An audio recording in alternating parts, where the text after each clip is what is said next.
no helicopters have been procured for me to go to golf course. Thank you. I've never said he wasn't a great politician. I'm just saying he's a officer. It's supposed to be an interview. How'd you play out there today? Well, I found the conditions challenging, mostly because there's no grass on the golf course, but there never has been. I'm thinking about the swag bag, and I had high hopes for the swag bag. When you got 3 crevices on the green, your course is trash. What's happening, folks? Welcome back. Beltway Golfer Podcast, episode 61. Your host, Alex Dixon here. Hope everyone had a fantastic Thanksgiving and long holiday weekend. I know I did. Stayed local with my folks just across the river from where I'm recording this in Arlington, Virginia. They are in Montgomery County, Maryland, where I grew up, just outside the D.C. Beltway. So went there for Thanksgiving. Had my brother's family come into town who reside on the other side of the country in Portland, Oregon. So stayed local, didn't have to travel, which I prefer, but had a great Thanksgiving holiday. Hope you did as well. I've gotten really into the World Cup the last few days, spending there last week, I should say. Recording this on Saturday, November 26th. Excited about the U.S. draw against England, hoping they can pull out a win versus Iran and get out of the group stage. I'm into it. Not the world's biggest soccer guy, but I've been watching this World Cup, waking up early, not quite at 5 a.m., but catching the end of the 5 a.m. matches almost every morning and watching as much as I can. I love it. I'm into it.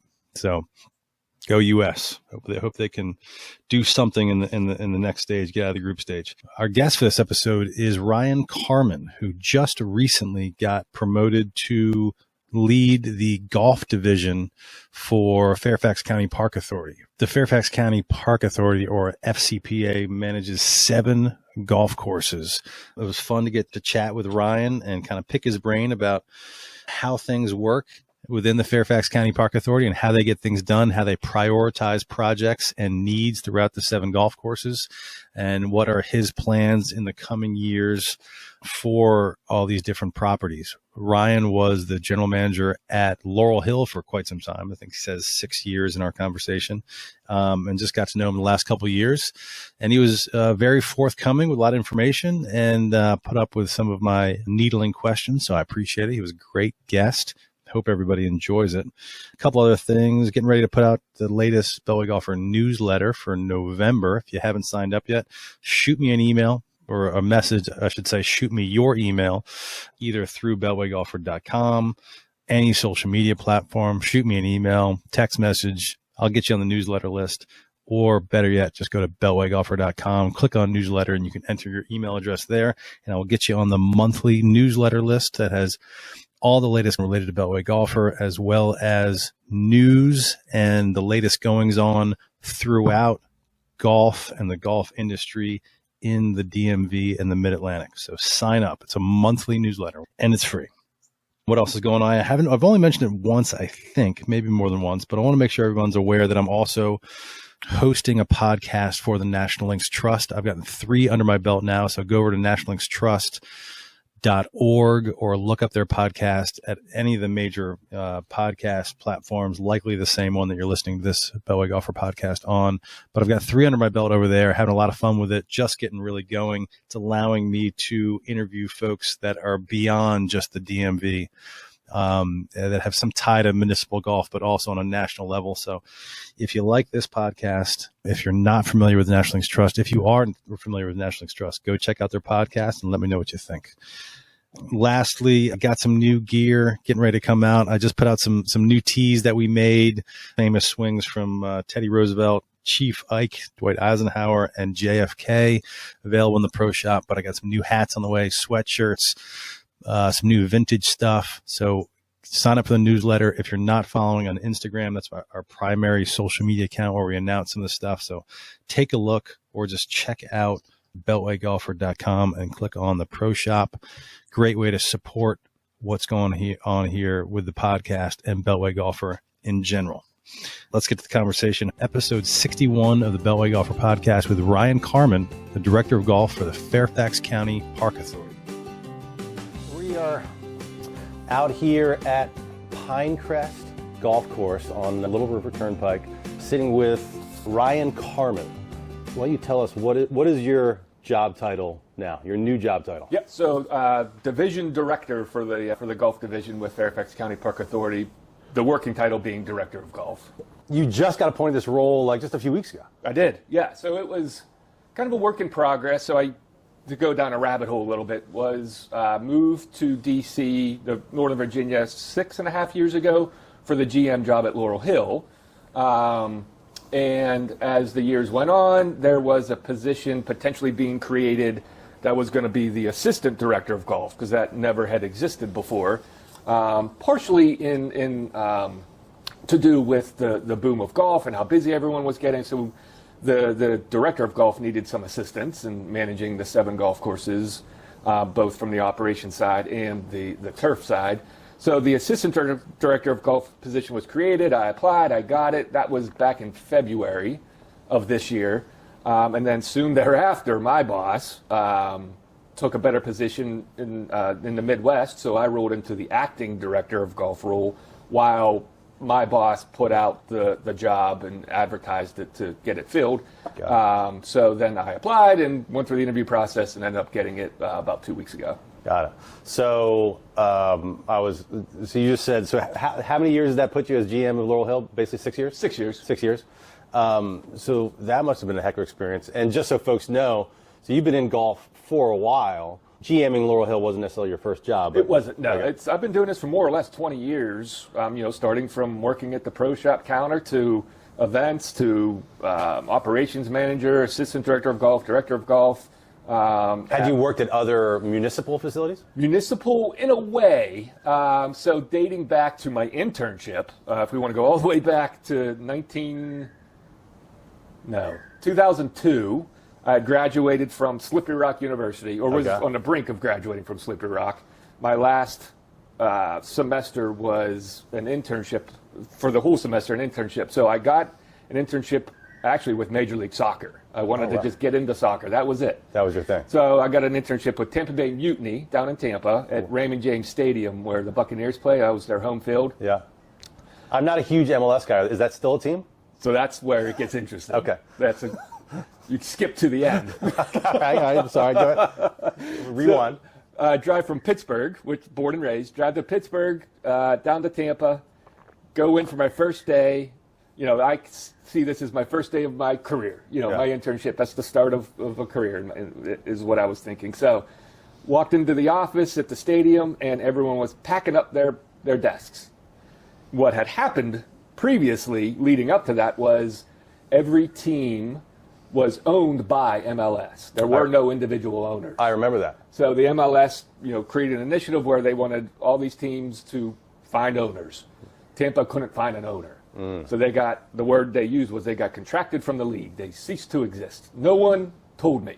This was an unpaid internship. That's hilarious. Driving down for. So right around the corner, literally, was Tampa Sports Authority, that also in the stadium, and they managed the stadium and 3 municipal golf courses. Oh, interesting. So they knew an intern was coming down, and they knew that I was going to walk through those doors at some point.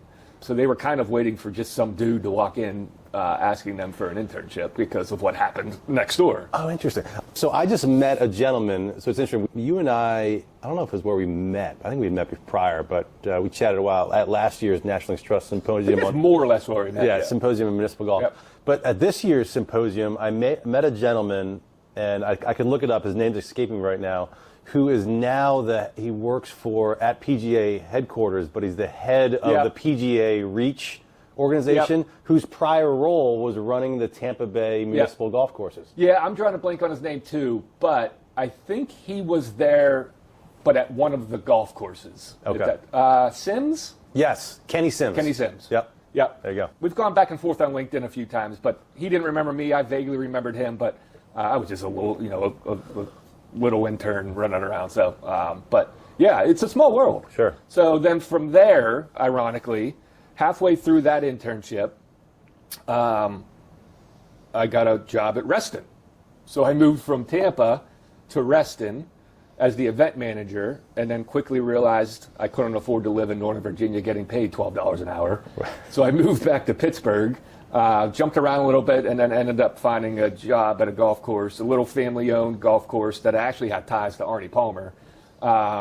and was there for almost six years, 4, 5, 6 years. I don't remember exactly, but that's really where I got my, kind of, grinded my teeth or whatever that phrase is. Sure. And learned every aspect of the golf operation. And then from there, I realized there was just no ladder to climb. So I moved up to a resort in the mountains of Western PA.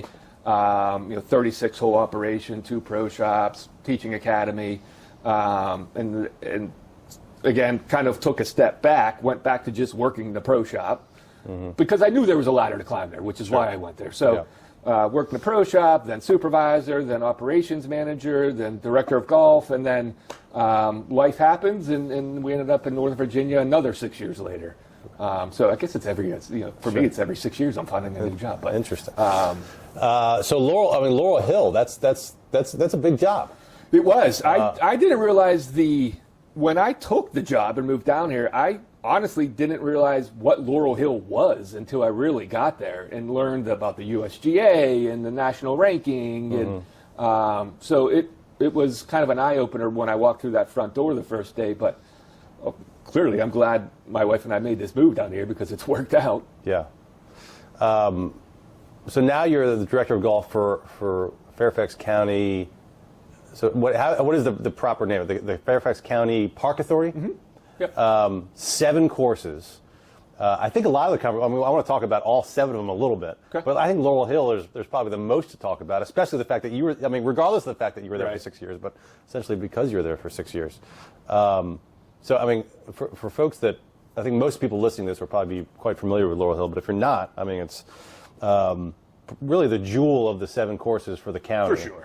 A high-end public facility that, when they built it, that was, the goal was to build a high-end facility that can attract tournaments and so on and so forth. And they did it on the grounds of the old Lorton prison, the old jail site, which you can go back to another one of these podcasts where you talked to Josh Stevie, who wrote a great article in an early Golfer's Journal about the whole history of the property. So going there, you say you weren't familiar with like the history of the pub links and all that kind of stuff. Yeah. But it's got. I have to imagine it's got to be the busiest of the 7 courses. You'd be surprised. So yes, Laurel Hill is the pinnacle of Fairfax County golf, but the other 6 courses, but they're Pinecrest, a 9-hole golf course where we're at today with the TrackMan behind us. Jefferson District out in Falls Church, another 9 holes. Greendale, an 18-hole course in Alexandria. Twin Lakes in Clifton, which is 36 holes. And Burke Lake and Oak Marr, which are driving ranges with par 3 courses. The driving ranges, they're the cash cows. They are the highest revenue generating sites that we have, more or less. But every course we have, even pre-pandemic, just busy. We have golf for everybody, no matter the skill level. So yes, Laurel Hill is the pinnacle, and that's the goal, is to play Laurel Hill. But these other courses are just tremendous, and you see it everywhere. On Instagram and wherever it is that these little 9-holers, when they're getting so much traction just across the country, that it's a quick 9, it's a fun 9. It's a relatively inexpensive 9. So yes, Laurel Hill will always be the pinnacle, but these other courses get just as much of attention from golfers in Fairfax County and across the country. This kind of model of golf that you just go back to these short course ideas that are popping up left and right. Sure. Speaking of that, is that a possibility? So there have been rumors, and I can't remember. I quite frankly, I can't remember. In that same podcast with Josh Stevie, we also talked with one of the architects of Laurel Hill, Brian Kinkton, and I can't remember if he said it on camera or off camera, but he mentioned the possibility of Laurel Hill adding a short course. Yeah, it's still very much a possibility. Not in the next, not next year, not 2 years from now, maybe 4, 5, 6, 7 years.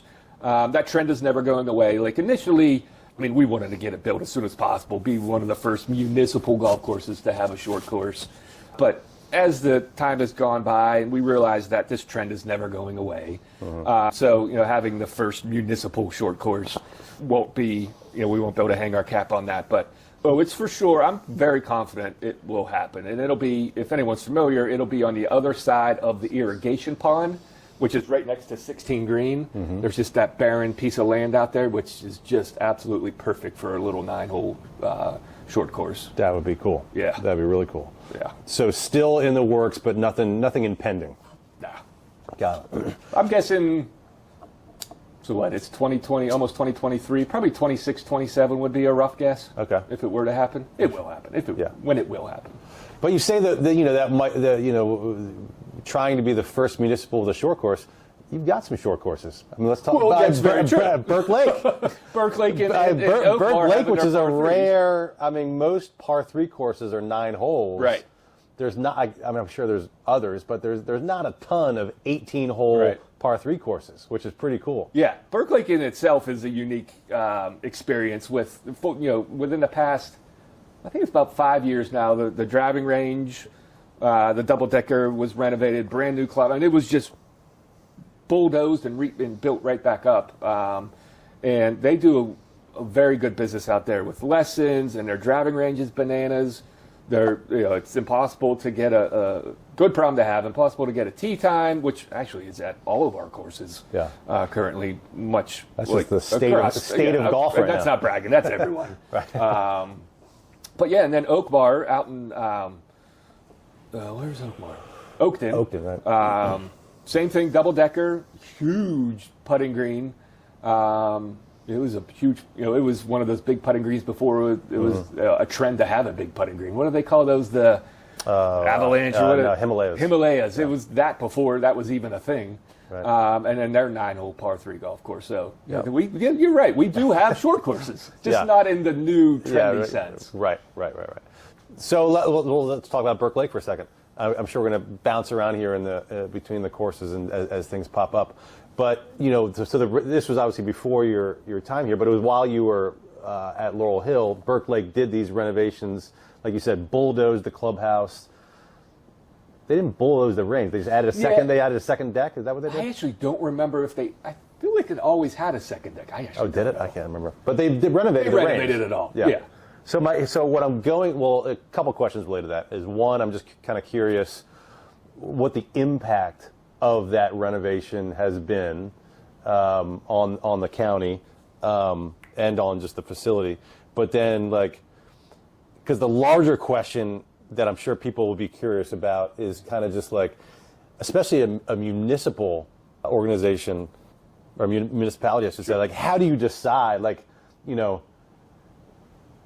how do you decide when to renovate, where to renovate, what to renovate? There's probably you could make an argument that they all could use some improvement somewhere. How are those decisions made, and why was Burke Lake decided to have such a huge renovation? I'm still learning that side of it, to be very honest. A lot of it has to do with bonds, which at the time previously it was a 4-year process, so it more or less ran with the presidential election, which is just coincidental, but it gets put to vote, and there's a certain amount of monies that are on the back end that are put towards a project. Like the most current one is the Laurel Hill just went through an irrigation project. Okay. About a $1.5 million irrigation project, and that was on the 2020 bond.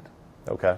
So those monies got shifted, eventually got voted on and approved by the county or Fairfax County residents. So that money got shifted over to Laurel Hill, and that was able to fund the irrigation project. I would imagine that's what happened with the Burke Lake project as well. I would imagine it was probably a bond thing, which is where a lot of the bigger projects funding comes from. Got it. To make it tangible for what we were talking about a minute ago, let's say hypothetically, the short course at Laurel Hill. That's exactly what it will be. Let's pretend you were shooting for 2026. You said that's what it'll be now. So does that mean how does that? So in 2024, you'll have meetings to try to get it in the budget for the next to get it on the bond. Got it. Okay. Yeah, that's exactly. So it was a 4-year thing. Now it's a 6-year thing, which kind of hurt us because we were shooting for 2024. Yeah. So now it would be 2026. And then once it gets all approved and voted on, and then eventually those monies shifted back again to Laurel Hill, then the architects come in and start doing the legwork and get into permitting. And that in itself, I believe, is close to a 1-year project, just the admin work. Yeah. And then construction would be a fairly quick process, there won't be a lot of dirt to move. Right. I mean, that land is just there and ready to just be built. How does the process work, like, to decide what should be decided to go to that bond? Like, you know. Well, eventually at some point, I'm guessing that the executive director or the director's office of the Park Authority will jump around from division to division asking, all right, do you have any big projects coming Got up? it. Like right now, I would imagine you've got a list of possible projects. For sure. And like any golf course, really. Yeah. Well, Like how to prioritize them. Right. Okay, the short course at Laurel Hill 2026. What can we get done that's of a lesser budget that could get approved in a shorter time and A lot of it isn't. A lot of the wish list items aren't sexy, if you will. A lot of it's just irrigation, just behind the scenes work that will, long term improve the conditioning of the golf courses. Like Oak Marr needs new irrigation. Burke Lake needs new irrigation. Pinecrest, where we're at today, their pond needs dredged. That's some expensive stuff. Are those ones that are happening? Like, my question was going to be: are there any of these projects that you can share beyond the short course idea of things that are either happening or hoping to happen in the next 3 to 4 years? Hoping to happen, the Oak Marr irrigation, and then Greendale is going through some drainage issues, which I don't think is much of a secret. When it rains, they're cart path only for a week or so. Greendale, you said? Yeah, so that project we're going through potentially a design, or I know we're going through first is a design plan, right. Which got approved, and then from there it would be planning out or finding funding for, and then planning out the actual digging of the dirt, and, moving dirt and planning. So it's not sexy work where we're renovating greens or bunkers or adding a hole here, a hole there. It's getting down and dirty and improving the condition of the golf courses. I guess I'm also curious, like, when does it become a big enough project where it's got to go through that process versus, like, my question would be like this room we're sitting in, like, sure. like the Pinecrest, the simulator that we got. Like, is this a big enough project to have to go through that process, or is there any other monies allocated? There's other monies we can find. It's just working with our administrative division and just posing the question, hey, we see a need, or we see there's a trend happening, or we're getting a lot of requests from our golfers, and we just kind of start the conversation. And if the money's, if they see a real, they being the director's office or the bosses, if they see a real need for it, then we work to get it. But that's part of what I'm learning in this position. Again, I was in my Laurel Hill bubble for 6 years, so that's the fun of learning how the funding and all that stuff works within a municipality and a government agency. Yeah. But everyone so far, the director's office and everyone are very supportive and understand what's happening in golf right now, and that it is not slowing down by any stretch. So speaking of that, is there, like, when you have a couple years, like the last 2 or 3 years have been great for golf, when your revenues are up, does that give you more flexibility on how you spend your money, or it's still all got to go through, regardless of how much money you're making? In a way. So we're just one big company, if you will. So, right. I mean, there's the Park Services division, there's the Resource Management division that all took a big hit during COVID and still are playing catch up. So golf is still, to a certain extent, supporting the Park Authority when we're the highest revenue generating division currently because of the boom in golf. So I don't want to say we profit share or whatever the word is, but we're still kind of helping the Park Authority as a whole catch up to what it was pre-pandemic. Got it. Okay. So speaking of Laurel Hill, Laurel Hill, another event that you brought me out to, or you notified me of it, that I ended up doing a podcast about, was the USDGA, United States Disabled Golfers Association. They had kind of a national championship, did a podcast with their founder, Jason Fairchild. Yeah. Check that out.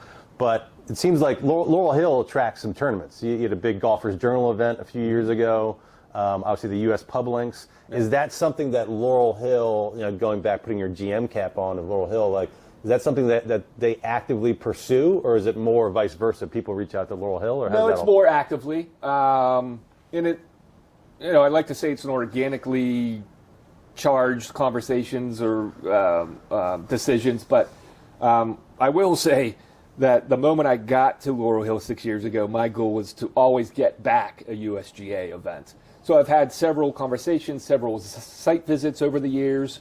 The most recent being, I guess this doesn't have to be secret, is they did a site visit about 2 months ago for the Adaptive Open, their newest one.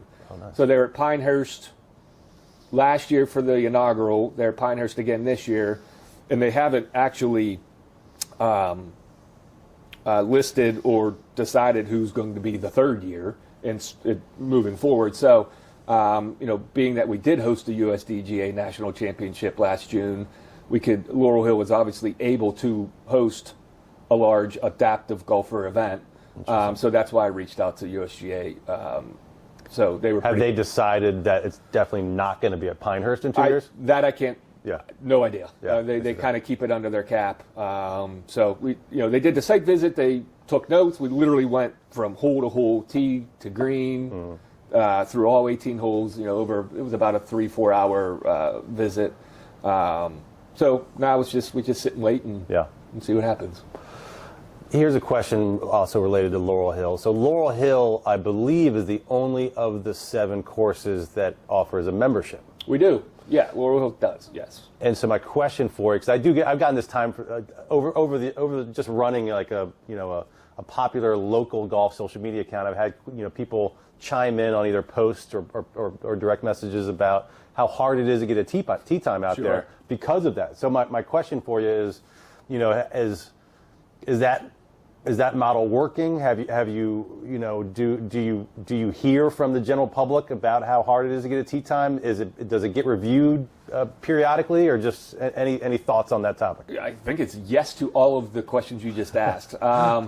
We did a pretty in-depth review going into this past season because of golfers not being able to get tee times, because golf got so busy and so popular so quick. So we actually put a cap. So we have 3 memberships: a full membership, a weekday membership, and what we call a jailbreak membership, which is pretty much just evening. And we put a cap on all of those because it was just getting... And that was new? That was new, to putting a cap on it. And we quickly saw, with the hope that tee times would open up, and it worked. More tee times became available, and we have seen more non-members playing Laurel Hill. But that's not been able to, like, in the current environment we're in, and, as busy as golf is, people not being able to get tee times isn't necessarily currently because of the membership. It's because golf is so busy. Yeah, right. So it kind of compounds itself. But we do see member rounds have gone down because we've capped it, and but tee times are still at a premium because golf is still as popular as it has been since 2020. Yeah, interesting. Those conversations that you have, hey, we are a municipality. This is municipal golf. This is public golf. Trying to not go too far over the line that, like, one of our courses is almost private with a membership. Is leadership sensitive to that? To a certain extent, I think. Or that's not a priority? It's Laurel. Man, you're asking a tough question. I'm curious, and maybe it's just, that's not. If I could be just plain, it's whatever brings in the most revenue. It's easy money. Right. And it's almost immediate retail revenue. It's immediate food and beverage revenue. Event revenue. I mean, these members are bringing bringing charity events in, so it's. But let me phrase it a different way. Is the fact, do you have to be careful because this is, it's taxpayer money. It's municipal. To a certain extent. Okay. So educate. Laurel Hill in general is not funded by the residents. We are it's its own business. Right. Okay. Everything about that golf course is not. I guess I'm repeating. Is not funded. Is not county. Is not tax funded. Yeah. The revenue we bring in is covered, or the expenses that we expense is covered by our revenue. We're not tax funded. Right. I think that's the word. Sure. But regardless, it's still a public golf course. So Right. it's a double-edged sword. We're juggling all the time. Yes, the members are gobbling up mostly the morning tee times, 7 days a week, when everyone wants to play. So it'll always. I mean, there's public courses across the country that have the same model. Yeah. In fact, every public. Are there a lot? Are there a lot of public? Yes. Well, but municipal. Are there a lot of municipal courses that? Have that I can't answer. I would assume the high-end ones, probably. Yeah. Probably. Interesting. I mean, Laurel Hill is probably in the upper echelon of high-end municipal golf courses. I would think so. I mean, I think in the highest or at the most popular, back when the USGA came and had the USGA public links, that's when Laurel Hill was top 10 municipal courses in the country. Golf Digest, Golf Week, whichever one it was, if not both. So, I mean, Torrey Pines, Chambers Bay, TPC, Scottsdale, where they have the Is that that's municipal? Technically municipal. Harding Park's municipal. Harding Park's municipal. Bethpage Black, of course. So we were in top 10. And since then, we've kind of dropped down. A lot of it is just we don't have the name like Torrey Pines or Bethpage does. Does that matter? Are those conversations had? Like, how can we get back in? What can we do to Yes get and back in? no. We just need rated. I mean, that's how these rankings happen. Is the Golf Digest raters need to come out. Right. So it's just trying to get raters to come out. I mean, that's really all it is. On that topic, like more of a broader question for any of the courses, really, because the process of making improvements at a municipality is quite different than even a privately owned public course. What would it take to actually do a course renovation at any of the courses? Needs assessment. I mean, it's with government, as I'm learning, probably any business, you just don't want to jump into it. I mean, what is the reason you're doing it? What is the cost going to be? What is the impact going to be to the golfers? How long are you closed? What's the revenue impact? Nothing is a no. There just has to be a very good reason as to why and the hows and whys as to what's it going to take to. I just find it interesting because there's so many, you look at private golf and private courses seemingly, they do renovations, restorations. I don't want to say all the time, but a lot to try to keep the course fresh, to try to keep up with the trends in golf on what makes the best playing experience. And this isn't a Fairfax County thing. This is just municipal golf in general. It seems like you have to move earth to try to convince such a large municipality or bureaucracy, if you will, that hey, any municipal run golf course could be better and impact our bottom line if it was just we changed the design, architecturally. No, absolutely. That's always a thought. Is who's to say that Laurel Hill couldn't needs to go through a greens renovation, or Pinecrest needs better billy bunkers. So it's just doing the needs assessment. It's figuring out when Burke Lake rebuilt its clubhouse and renovated its driving range. That was a total loss of revenue for an entire golf season, if not longer. And the county understood that needed to happen to keep and to grow the revenue at Burke Lake. And how did they know that, though? Because they were getting feedback from golfers saying this is an issue? I'm guessing that it was just so old that it just needed it was just redone. obvious. Yeah. Well, speaking of that, you did do some. And I say you, but Fairfax County Park Authority did do some renovations to Jefferson District Park. Yeah, that's exactly. the right. Yeah. Just this past year, right? Yes. Again, I was still in my Laurel Hill bubble at that time, but I believe it was the bunkers. Kington came in and redid the bunkers. So it looks great. Yeah, for sure. There are those things that are happening. Again, it's not really sexy, but again, probably next on tap is doing a needs assessment of the irrigation. So Laurel Hill is completed. Next is probably looking at Oak Marr, Burke Lake to see what their needs are. And then, again, as I mentioned, Greendale has the drainage issue. So that is kind of happening on the side, if you will. So there are projects that are in the mixer that will happen. It's just when. Yeah. Greendale doesn't have a range. You mentioned the range is such a big moneymaker. Are those ever conversations about how, I mean, there's not any spare land over there. There isn't.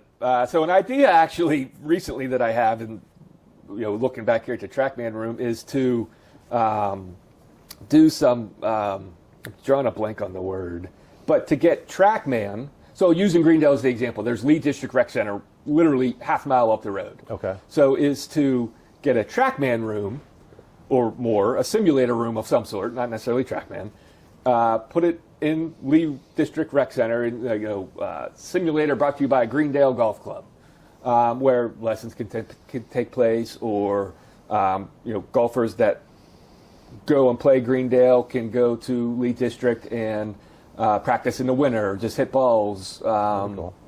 So the idea is to kind of take the St. James, where they have their simulator rooms, is to do that. Cross promotion, that's what I was looking for. Sure, right. Is to get golf into the rec centers. And I believe there's 8 rec centers. So, that's, maybe $50,000 to get a fully operational simulator room in these rec centers, minus, a few bucks here or there, depending on the, building walls and renovation. But I love that idea. That's great. Because the other thing is, it's almost like a sneaky secret. This Pinecrest simulator, you look at some of the costs at some of the other simulator places around town. Great. The best deal is right here, the room we're sitting in. $35 an hour. Can't beat that. Yeah. I would imagine this is booked up pretty often. Yeah, as soon as we're done, I actually looked on the tee sheet, there's someone rolling in. I bet. Yeah, $35 an hour. That's especially in the winter or on rainy days. We heavily market it. If we see a rain event coming in, we'll start putting out emails and Twitters and all that stuff to get people in here. Well, I want to give each of the courses like some shine here and just kind of ask some questions. So let's talk Twin Lakes for a minute. Sure. So Twin Lakes, you got 36 holes, 2 18 holes. The Lakes and the Oaks course. Anything happening out there? Anything on the horizon as far as, is it just more irrigation or any conversations around Twin Lakes? No, Twin Lakes, they had an irrigation project and bunker project 3-4 years ago, so they're in good shape. We might. We're looking into getting Bermuda grass on their driving range, so there would be, in theory, 7-day-a-week grass access, much like we did at Laurel Hill 3-4 years ago. So that is potentially on the docket, if you will. Their pro shop went through a new renovation at Twin Lakes last season. Okay. So that's shiny and new. So they're kind of did that update and are bringing in new retail items and really driving towards that area of business. I have noticed. You speak of that. I don't know if it's you personally, but like I noticed this at Laurel Hill, and I noticed it here, that you guys are starting to get pretty creative with some new T-shirt lines at the golf courses that you don't see. Right. Typically at some of these courses, the retail offerings, especially like what you're wearing, leave a little bit to be desired. But that's not been the case recently. Yeah. I've seen some cool. I'm like, I was like, well, that's a cool T-shirt. That I would wear. It's been a collaborative project with all of our managers and buyers at the golf courses, is to kind of think outside the box. We're seeing a younger demographic starting to play golf, and I would guess that's nationwide. Sure. And they're not wearing the normal striped FootJoy shirt or Antigua or whoever it is. So, specific to a course like this, where there isn't you don't have to wear a collar. Right. Nor should that be the case at any golf course, but I don't want to go down that rabbit hole. But to just think outside the box and bring in some just cool, trendy, young retail items to kind of spur people to open up their wallets. You did something at Laurel Hill where you brought some artists to come in and draw some par threes and put them on T-shirts? Yeah, so the idea there was to highlight our par threes, kind of, in a way, kind of subconsciously leading towards the short course concept, is to get each of our par threes painted by a local artist, and then put on a T-shirt. So we started with hole number 4 by a local artist, and then we went to, and those T-shirts sold out, and then we went to hole number 11, where we actually had not a local artist, but Dave Baisden, out of he's in North Carolina. I believe so. Yeah. Very popular golf artist. Yeah. He's a great person. And we got, that's fairly recent. So we got short sleeve shirts and long sleeve shirts for the fall, winter. With he did number 11 from the upper tee, right behind 10 green. So yeah, that's kind of a unique thing we did at Laurel Hill, and it's drawing some attention. Obviously, I noticed. Yeah. Here's another question for you. Earlier, one of my first podcasts I did with John Eisman at Laurel Hill. Eisman he has the Eisman Golf Academy. It's mainly at Laurel Hill, but I know does he still have an outlet at Twin Lakes? Yeah, and that's actually where he got his start. Was he Twin did? Lakes. Okay. Yeah, that was his original landing spot with Fairfax County, and then realized that to get to it's a different demographic at Laurel Hill, so he shifted his operation kind of headquarters, if you will, to Laurel Hill, and he's been there 3-4 years now, and he's actually expanding. So my question is almost generally just about that model, because also at Oak Marr, is everybody golf school? Everybody golf school. I mean, they've been there forever, right? They have been there forever, and they both. But kind of like the question is kind of like about outsourcing that, the instruction, because a lot of municipalities, or is that? I guess that's my question. Is that more common to outsource that part of the business, or to? I don't know if the word's common or uncommon. It's easier. Okay. I mean, Eisman and Everybody Golf School, I mean, they're their own brand. They're known around the DMV, Northern Virginia. Eisman himself is a top 10 Golf Digest instructor in the state of Virginia, and has connections with PGA Tour coaches. But I will say that with Pinecrest and Burke Lake, they have their county paid instructors. They're on our payroll. And they do quite a good business too, attracting new golfers or people that just want tuned up. I mean, there's lessons that happen right here in the TrackMan room. Got it. So, and maybe that's just my being naive, but at Laurel Hill and Oak Marr, for example, do they have their PGA pros there as well, giving lessons that are separate from Eisman and Everybody Golf School? No, that's not allowed. Once you at those courses, correct. At those courses, you cannot have outside because there is a contract, legally binding contract with those two companies. Other instructors outside of them can't come in and give instruction. Got it. I did see. So Eisman's getting ready to open up, expand. Yes, big new building at Laurel Hill. Even bigger than the one he currently sits in. So the current one, the initial one, the first one, is turned into a fitting studio, fully equipped. I mean, every piece of equipment you can get to maneuver a golf club, they have now. And then the newest building, which is set right next to it, will be 2 bays, and will just be strictly teaching. It's a good follow on Instagram. For sure. John Eisman, Eisman. Pinecrest. We're at Pinecrest right now. It's a fun course. It's only about 10 minutes from my house. I play this a lot. Real busy here. There's some funny. This is more of a. It's not even really a serious question. There's some funny holes here at this course. The one I love is the 4th hole here. The 4th hole at Pinecrest it's got to be the shortest par 5, maybe in America. I don't know how many yards it is. It'll make you feel good then. But it's because it's a hole that it's positioned with. There's not a lot of real estate out here, right? Which is obvious how they have to do it. Yeah. But if you're a big hitter, you can be within. You probably can drive the green. I don't know how far it is, but I'm not sure yardage either. Yeah, but it's a fun here. So I guess I don't have any real questions about Pinecrest necessarily, but just a broader question. Especially with tee sheets being so booked and golf booming.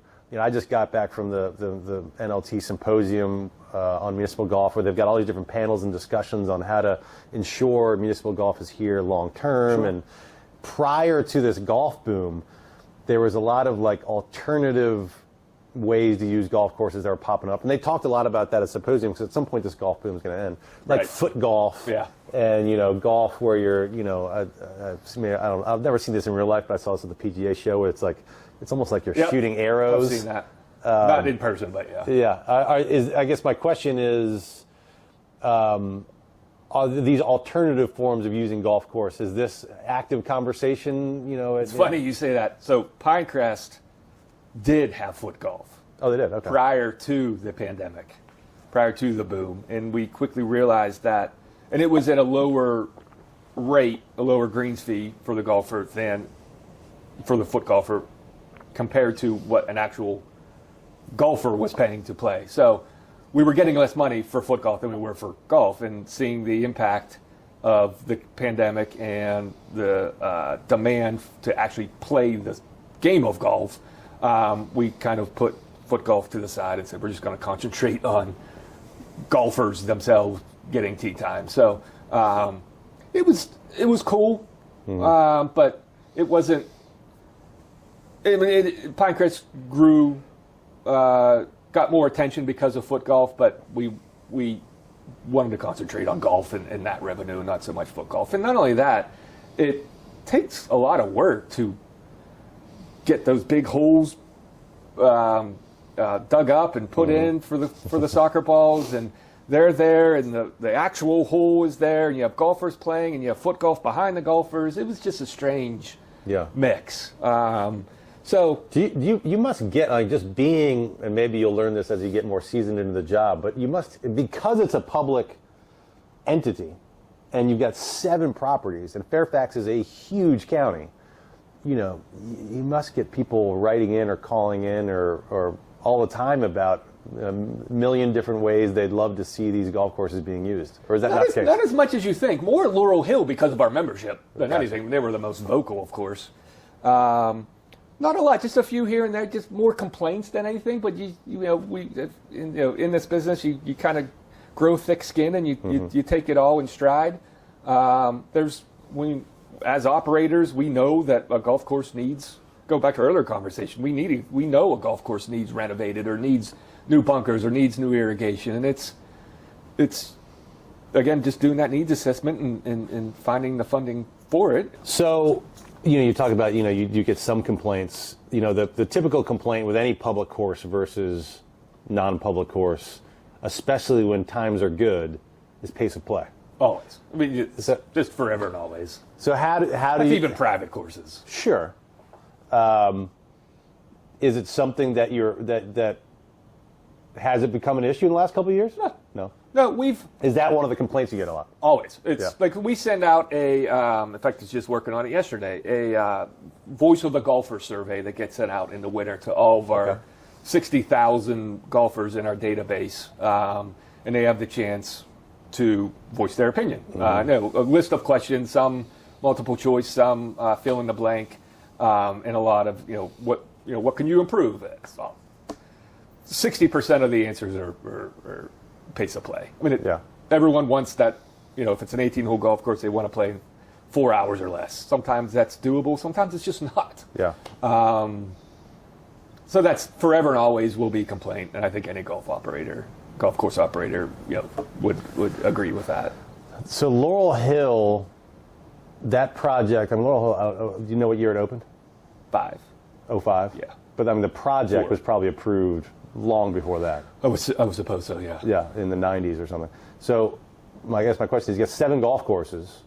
Can you envision, or has there ever been at least like early talks of, hey, maybe we should, golf's doing so well, consider looking at property for an 8th? That I say it with a grin, but no, there has never been any conversations. Not that I know of about that. That'd be great, but it's finding the land. That's a lot of land. Yeah. Yeah. I mean, it helped that Laurel Hill was, there was a prison there. Yeah, that was. Helps when something big shuts down. Yeah. The county gobbled that up pretty quick. That land. Yeah. That wasn't county land because it was a DC prison. It was a DC prison. I think it it was DC owned. No, DC must have leased the land. I'm not sure how it all went down. I'm sure Stevie talks about it in his article in the Golfers Journal, probably. Well, let me ask this: so you're new in the role. You've only been there for a few weeks. Like, do you have marching orders? Not really marching orders per se. It's kind of each division director is kind of given the green light to just manage their business as if it was their own. What are the other divisions? So there's Park Services Division, which is more or less the rec centers. Okay. There's Resource Management Division, which is the lakefronts, the parks. Those are the key revenue driving divisions. That's in the revenue fund. Mm-hmm. And then, in the general fund, you've got the planning and development. You've got facility maintenance. A whole bunch of divisions, and then the support divisions, the HR, the administrative division, the equipment division. I mean, there's a whole bunch of different. Yeah. But I cut you off a little bit on not necessarily marching orders, but what. Yeah. So I mean, I think I've mentioned it a few times. I guess a marching order I do have is to do a needs assessment. I'm getting with the superintendents at each of the 7 golf courses and finding out their equipment wish list, their motorized equipment. What do they need? Any course improvement assessments, again, going back to the irrigation part of it, which is, again, Oak Marr and Burke Lake are probably the next up to go through an irrigation project, much like Laurel Hill did over the late part of the summer. So, again, not very sexy projects, but projects nonetheless that will improve the golf courses. You talked about this a little bit about how Fairfax County's golf courses have great practice areas. Mm-hmm. And that's a really kind of a plus for the 7 properties, some more than others. But is that something that you want to continue to invest in and ensure? Oh, for sure. And that's I had mentioned earlier, getting resodding the Twin Lakes hitting stations, getting that Bermuda so that golfers have, again, in theory, 7-day access to grass tees rather than hitting off mats throughout the busy season, much like we did at Laurel Hill a few years back. And that we saw driving range revenue go up almost immediately when we got that grass out there for grass access. For sure. I mean, that's partly why the Burke Lake was renovated a few years back. And Oak Marr, their driving range, the actual grass was resodded to Bermuda. Not soon after Burke Lake had reopened, we went straight to Oak Marr and did that project.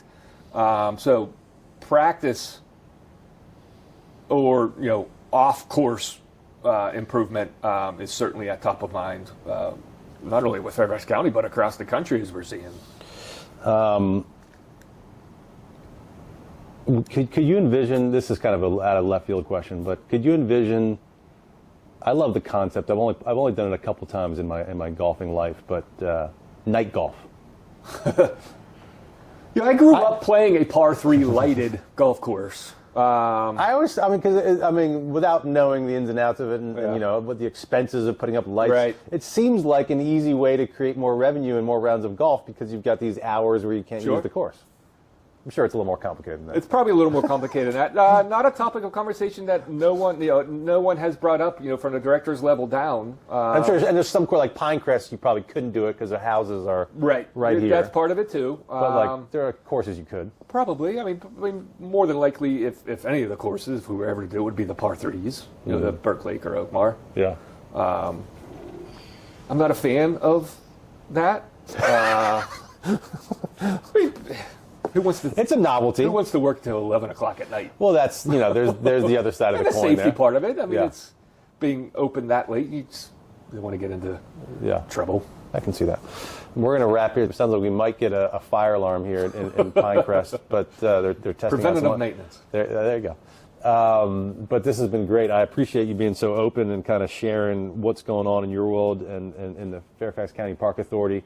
Any closing thoughts on just, we're in this golf boom happening really throughout the entire sport, not just locally, not just across the country, globally. Yep. Golf is as hot as it's ever been. Where do you see golf? Where do you see Fairfax County? What's 5 years, 10 years? Any thoughts? Yeah, we're just riding the wave right now. I think everyone is, and taking advantage of the increased rounds, demand, revenue, profit. What we're really looking at, and you brought up the retail side of it a few minutes back, is really digging into the revenue drivers such as retail and food and beverage and special events, that being weddings and parties, and really trying to grow those pieces. So when, but more than likely, when the rounds start slowly going down, that we'll still have those steady food and beverage and retail and event business still, thriving throughout the potential downswing of rounds. But I think every golf course operator globally is kind of anxiously waiting for the rounds to start dipping. But at least for Fairfax County, we're staying steady compared to the last 2 years as far as rounds, which is just absolutely amazing. So we're mentally and kind of consciously preparing for the downswing, but we're not seeing it happening anytime soon, not with the numbers we're seeing. Here's a final question that you just brought up. That's also we haven't touched on. I'm just kind of curious, where this falls into decision making.